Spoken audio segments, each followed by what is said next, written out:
करने की विधि पहले मैं बताती हूँ। तो बृहस्पतिवार को सूर्योदय से पहले उठकर स्नान से निर्वृत्त होकर भगवान बृहस्पति देव का स्मरण करते हुए व्रत का आरंभ करना चाहिए। उपासक को घर के किसी कक्ष में छोटा सा अथवा बड़ा पूजा स्थल बनाकर उसमें भगवान बृहस्पति देव की प्रतिमा की स्थापना करनी चाहिए। घर के समीप किसी मंदिर में जाकर भी भगवान बृहस्पति देव की पूजा की जा सकती है। भगवान बृहस्पति देव पीले रंग के पुष्प पूजा की पीले रंग का सामग्री को विशेष रूप से पसंद करते हैं, इसलिए स्नान के बाद पीले रंग के वस्त्र को धारण करने का विशेष महत्व बताया गया है। पीले रंग के पुष्प, केले और पीले चंदन से भगवान बृहस्पति देव की पूजा का विधान है। बृहस्पतिवार के व्रत में उपासक को पूरे दिन एक समय भोजन करना चाहिए। भोजन में चने की दाल, बेसन और दूसरे पीले रंग के खाद्य पदार्थों का सेवन करना चाहिए। व्रत करने से पुरुष बृहस्पतिवार को दाढ़ी व सिर के बाल न कटाए। पूजा के समय भगवान बृहस्पतिवार से जो मनोकामना प्रकट की जाती है वे उस मनोकामना को पूरा करते हैं। इस व्रत कथा पढ़ने और श्रवण करने से विशेष महत्व है। भगवान विष्णु जी की जय। बृहस्पतिवार की कथा।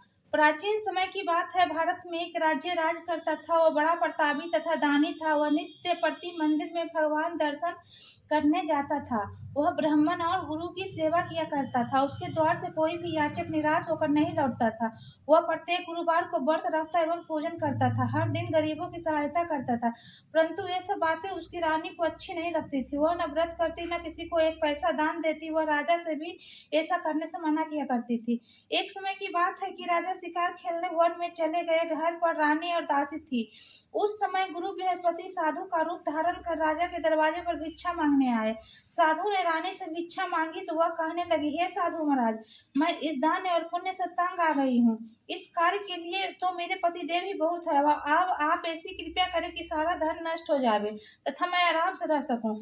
साधु रूपी बृहस्पति देव ने कहा, हे देवी, तुम बड़ी विचित्र हो। संतान और धन से कोई दुखी नहीं होता है, इसको सभी चाहते हैं। पापी भी पुत्र और धन की इच्छा करता है। अगर तुम्हारे पास धन अधिक है तो भूखे मनुष्यों को भोजन कराओ, प्याओं को लगवाओ, ब्राह्मणों को दान दो, धर्मशालाएं बनवाओ, कुआं, तालाब, बावड़ी, बाग बगीचे आदि के निर्माण कराओ तथा निर्धनों कुंवारी कन्याओं का विवाह कराओ। साथ ही अज्ञाति धर्म करो। इस प्रकार के कर्मों से आपके कुल और आपका नाम परलोक में सार्थक होगा एवं स्वर्ण की प्राप्ति होगी।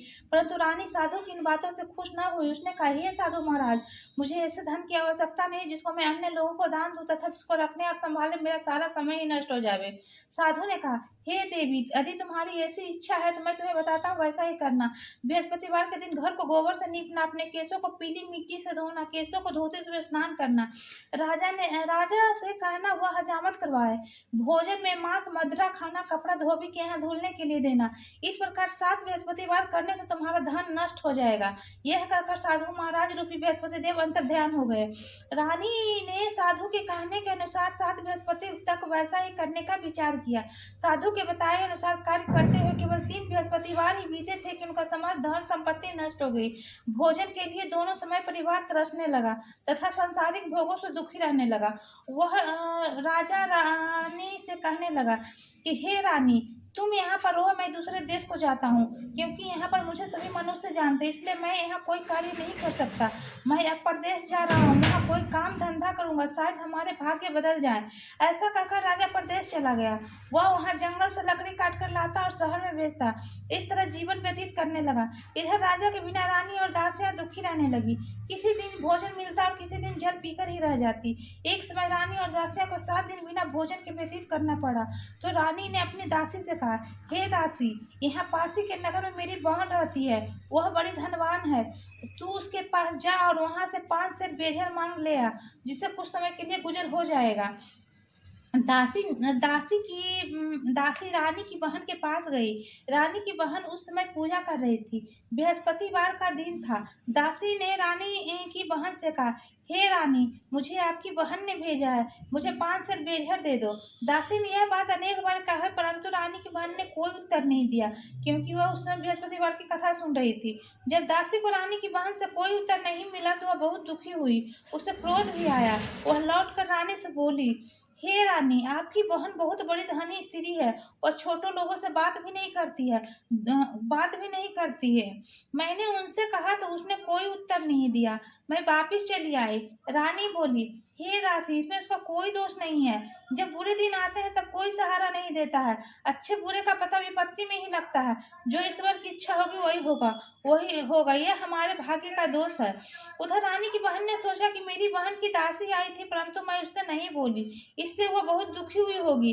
अच्छा, कथा सुनकर विष्णु भगवान की पूजन समाप्त कर वो अपनी बहन से घर आई और कहने लगी, हे बहन, मैं बृहस्पतिवार का व्रत कर रही थी, तुम्हारी दासी हमारे घर गई, परंतु जब तक कथा होती है न तब तक हम लोग न उठते हैं न बोलते हैं, इसलिए मैं नहीं बोली।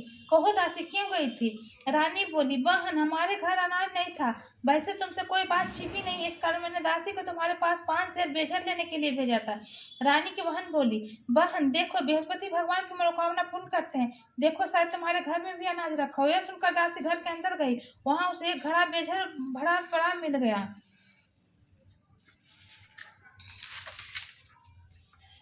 बड़ी ही हैरानी हुई, क्योंकि उसने एक एक बर्तन देख लिया था। उसने बाहर आकर रानी को बताया। दासी अपनी रानी से कहने लगी, हे रानी, देखो, वैसे हमको जब अन्न नहीं मिलता है तो हम रोज ही व्रत करते हैं, अगर इनसे व्रत की विधि और कथा पूछ ली जाए तो हम भी क्या करेंगे।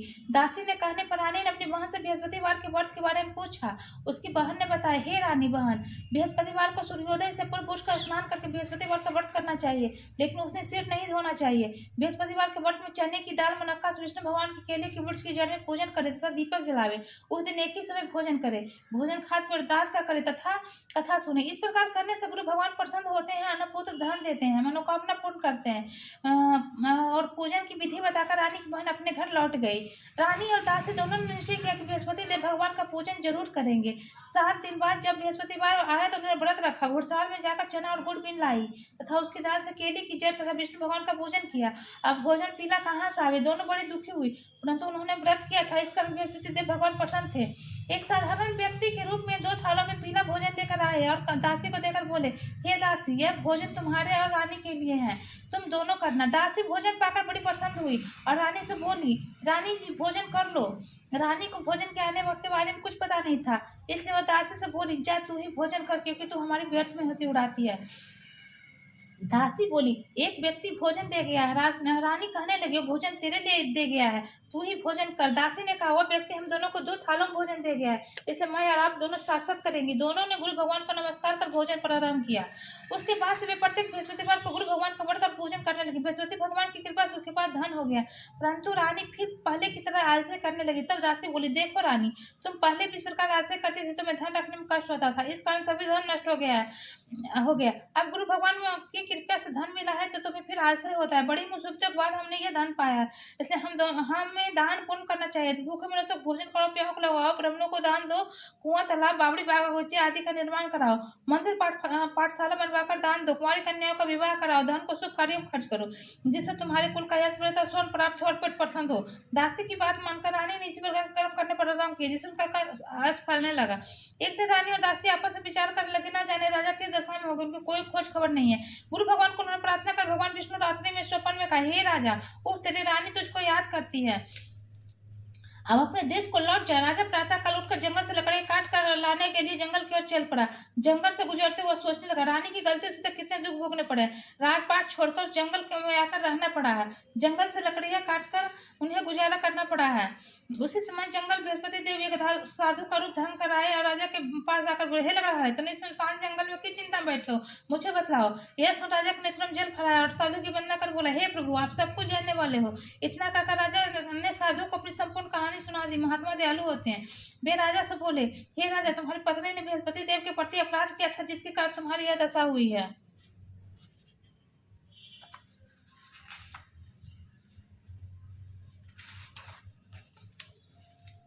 अब तुम किसी प्रकार की चिंता मत करो, भगवान तुम्हें पहले से अधिक धन देंगे।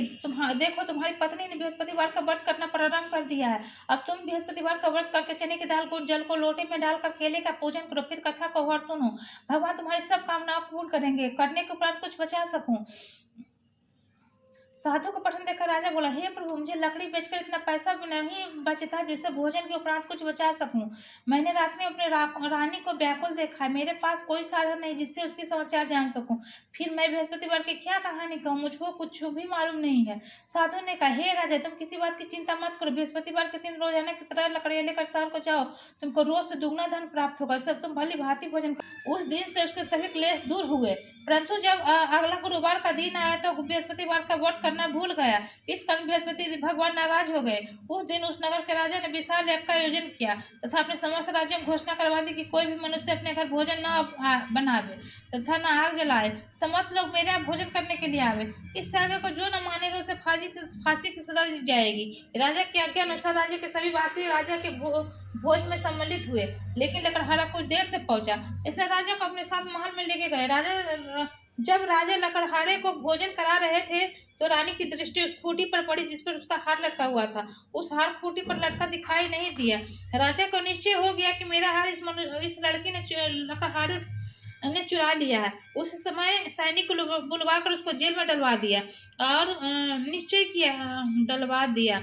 जब लकड़हारा जेल खाने में गया तो बहुत दुखी होकर विचार करने लगा कि न जाने तो कौन से पूर्व जन्म के जन्म मुझे यह दुख प्राप्त हुआ है, और उस साधु को याद करने लगा जो जंगल में मिला था। तत्काल बृहस्पति साधु के रूप में प्रकट हो गए और उसकी दशा को देखकर कहने लगे कि अरे मूर्ख, तूने बृहस्पतिवार देवता की कथा नहीं कही, इसी कारण तुझे दुख प्राप्त हुआ है। अब चिंता मत कर, बृहस्पतिवार के दिन जेल खाने के दरवाजे पर तुम्हें 4 पैसे पड़े मिलेंगे। उनसे तो बृहस्पतिवार की पूजा करना तो सारे कष्ट दूर हो जाएंगे। अगले बृहस्पतिवार से जेल के द्वार पर 4 पैसे मिले। राजा ने पूजा का संबंध में और कथा कही और प्रसाद बांटा। उसी रात्रि को बृहस्पति देव ने उस नगर के राजा को कहा, स्वप्न में कहा, हे राजा, तूने जिस आदमी को जेल खाने में बंद कर दिया निर्दोष है, वो राजा, उसे छोड़ देना। रानी का हार उसकी खूंटी पर लटका हुआ है। अगर तू ऐसा नहीं करेगा तो मैं तेरे राज्य को नष्ट कर दूंगा। राजा प्रातः काल उठा और खूंटी पर हार देखकर लकड़हारे को बुलाकर क्षमा मांगी तथा राजा के को सुंदर वस्त्र आभूषण देकर भेंट देकर उसे विदा किया। गुरुदेव की आज्ञा अनुसार राजा अपने नगर को चल दिया। राजा जब नगर के निकट पहुंचा तो उसे बड़ा ही आश्चर्य हुआ। नगर में पहले से अधिक बाग, तालाब, कुएं तथा बहुत सी धर्मशालाएं, मंदिर आदि बने हुए थे। राजा ने पूछा कि किसका बाग और धर्मशाला है। तब नगर के सब लोग कहने लगे कि ये सब रानी और दासी द्वारा बनवाए गए हैं। राजा को आश्चर्य हुआ और गुस्सा भी आया। जब रानी ने खबर सुनी कि राजा आ रहे हैं तो उसने अपने दासी से कहा, हे दासी, देख राजा हमको कितनी बुरी हालत में छोड़कर गए थे। वो हमारी ऐसी हालत देखकर लौट न जाए, इसलिए तू दरवाजे पर खड़ी हो जा। रानी के आज्ञा से दासी दरवाजे पर खड़ी हो गई। जब राजा आए तो उन्हें अपने साथ महल में लिवा लाई। तब राजा ने क्रोध करके अपनी तलवार निकाली और पूछने लगी, बताओ यह धन तुम्हें कैसे प्राप्त हुआ। तब रानी ने बताया, हम यह सब धन बृहस्पतिवार के व्रत के प्रभाव से प्राप्त हुआ।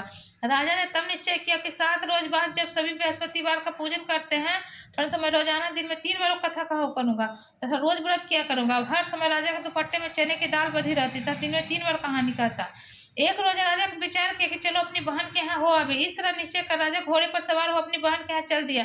मार्ग में उसने देखा कि कुछ आदमी एक मुर्दे को लिए जा रहे हैं। उन्हें रोकर राजा कहने, अरे भैया, मेरी बृहस्पतिवार की कथा सुन लो। वे बोले, लो, हमारा तो आदमी मर गया, इसको अपनी कथा की पड़ी हुई है। परंतु कुछ आदमी बोले, अच्छा कहो, हम तुम्हारी कथा सुनेंगे। राजा ने दाल निकाली और कथा कहने लगी शुरू कर दिया। जब कथा आधी हुई तो मुर्दा हिलने लगा और जब कथा समाप्त होगी तो राम राम करके उस मुर्दा खड़ा हो गया। राजा के बढ़ाव से चलते हुए शाम हो गई। आगे मार्ग से किसान खेत में हल चलाता हुआ मिला। राजा ने उससे बोला, अरे भैया, तो मेरी बृहस्पतिवार की कथा सुन लो। किसान बोला, जब तक मैं तेरी कथा सुनूंगा तब तक तो 4 हरिया जोत लूंगा। जा अपना कथा किसी और को सुनाना। और राजा आगे चलने लगा। राजा के हटते ही बैल पछाड़ खाकर गिर गए। किसान के पेट में बहुत जोर से दर्द होने लगा। उसी समय बुढ़िया दौड़ी दौड़ी आई। उसकी माँ घुड़सवार के पास गई और उसने बोला, मैं तेरी कथा सुनूंगी, तू अपना कथा मेरे खेत पर ही चलकर कहना। राजा ने लौटकर बुढ़िया के खेत पर जाकर कथा कही, जिसके सुनते ही बैल खड़े हो गए। किसान का पेट दर्द बंद हो गया। राजा अपनी बहन के घर पहुंच गया। बहन ने भाई की खूब मेहमानी की। दूसरे रोज प्रातःकाल जगा तो वह देखने लगा कि सब लोग भोजन कर रहे हैं। राजा ने अपनी बहन से पूछा, तो ऐसा कोई मनुष्य नहीं है जिसने भोजन न किया हो, जो मेरी कथा बृहस्पतिवार की कथा सुन ले। बहन बोली, हे भैया, यह देश ऐसा ही है। पहले यहाँ लोग भोजन करते, बाद में कोई अन्य कार्य करते हैं। बाद में अगर पड़ोस में हो तो देख आती हूँ। ऐसा कहकर बहन अपने देखने चली गई, परंतु ऐसा कोई भी व्यक्ति नहीं मिला जिसने भोजन नहीं किया हो। वह एक कुम्हार के पास गई जिसका लड़का बीमार था। उसे मालूम हुआ कि उसके यहाँ कोई 3 दिन से भोजन नहीं किया है। रानी ने अपने भाई की कथा सुनने के लिए कुम्हार से कहा, कुम्हार वह तैयार हो गया। राजा ने जाकर बृहस्पतिवार की कथा कही, जिसको सुनकर उसका लड़का ठीक हो गया। अब तो राजा हर की प्रशंसा होने लगी। एक दिन राजा ने अपनी बहन से कहा, हे बहन, मैं अपने घर को जाऊंगा, तुम भी तैयार हो जाओ। राजा की बहन ने अपनी सास से कही, अपने भाई ने के साथ जाने की आज्ञा मांगी। सास बोली, जा, चली जा, पर तो अपने लड़कों को मत ले जाना, क्योंकि तेरे भाई की कोई संतान नहीं होती है। बहन ने अपने भाई से कहा, हे भैया, मैं तो चलूंगी, परंतु कोई बालक नहीं जाएगा। राजा ने कहा, जब कोई बालक ही नहीं चलेगा तो तुम जाकर क्या करोगी? दुखी मन से राजा ने अपने नगर को लौट आया। राजा ने अपनी रानी से कहा, हम निसंतान है, इसलिए हमें कोई घर आना पसंद नहीं करता है। इतना कहकर वो बिना भोजन आदि किए सैया पर लेट गया। रानी बोली, हे प्रभु, बृहस्पति देव ने हमें सब कुछ दिया है, हमें संतान भी अवश्य देंगे। उसी रात बृहस्पति देव ने राजा को सपने में कहा, हे राजा, तेरी सभी सोच त्याग दे, तेरी रानी गर्भवती है। राजा को यह जानकर बड़ी खुशी हुई। 9वें महीने में रानी ने गर्भ से एक सुंदर पुत्र को पैदा हुआ। जब राजा की बहन ने अशुभ समाचार सुना तो बहुत खुश हुई तथा बधाई लेकर अपने भाई के यहाँ आई। तभी रानी ने कहा, घोड़ा चढ़कर तो नहीं आई हो, गधा चढ़कर आई। राजा की बहन बोली, भाई, मैं इस प्रकार न कहती, तुम्हें औलाद कैसे मिलती? बृहस्पति देव ऐसे ही है, जिसके मन में जो कामनाएं रहती है सभी को पूर्ण करते हैं। जो सद्भावना पूर्वक बृहस्पतिवार का व्रत करता है एवं पढ़ता है अथवा सुनता है, दूसरों को सुनाता है, बृहस्पति देव उसकी सभी मनोकामना पूर्ण करते हैं। बृहस्पति देव उनकी सदैव रक्षा करते हैं। जो संसार में सद्भावना से सच्चे हृदय से बृहस्पतिवार का पूजन करते हैं, उनकी सभी मनोकामना पूर्ण करते हैं, उसी प्रकार पूर्ण होते हैं। जैसे रानी और राजा के बृहस्पति देव कथा गुणगान किया, उनकी इच्छाएं बृहस्पति देव ने पूर्ण की। मनुष्य के हृदय से उनका मनन करते हुए जयकार बोलना चाहिए। सब बोलो, विष्णु भगवान की जय, विष्णु भगवान की जय। कथा थी है आरती है। अच्छा, उसी से आरती कीजिएगा। किससे? हाँ, उसी को उठाइए ना, इसी को उठाइए ना, दीवार के देखिए।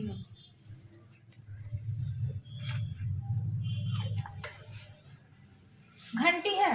नहीं है घंटी है। अच्छा, ठीक है, इसको उठाएं।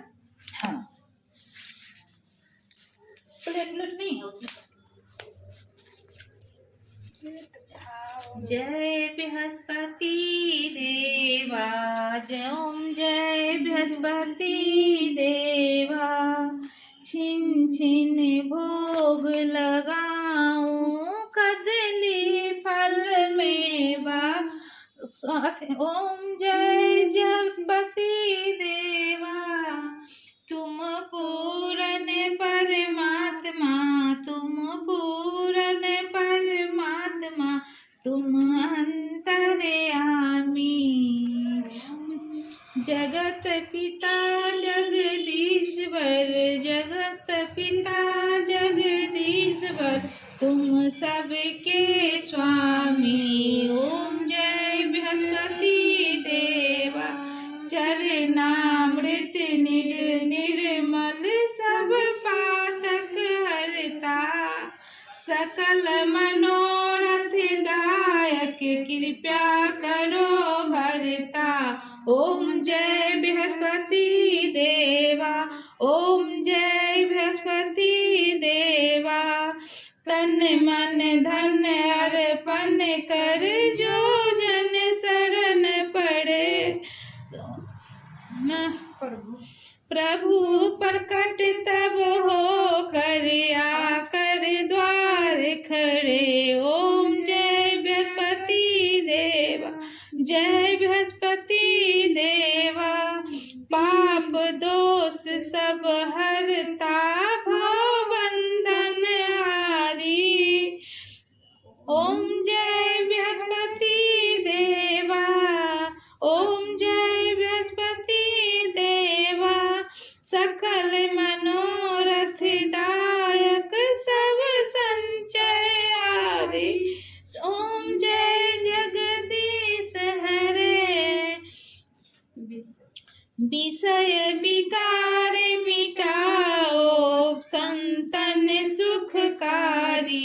ओम जय बृहस्पति देवा, ओम जय बृहस्पति देवा, जो कोई आरती तेरी प्रेम सहित गावे, जेठानंदानंद का सो निश्चय फल पावे। ओम जय बृहस्पति देवा, जय। सबको बोलो विष्णु भगवान की जय।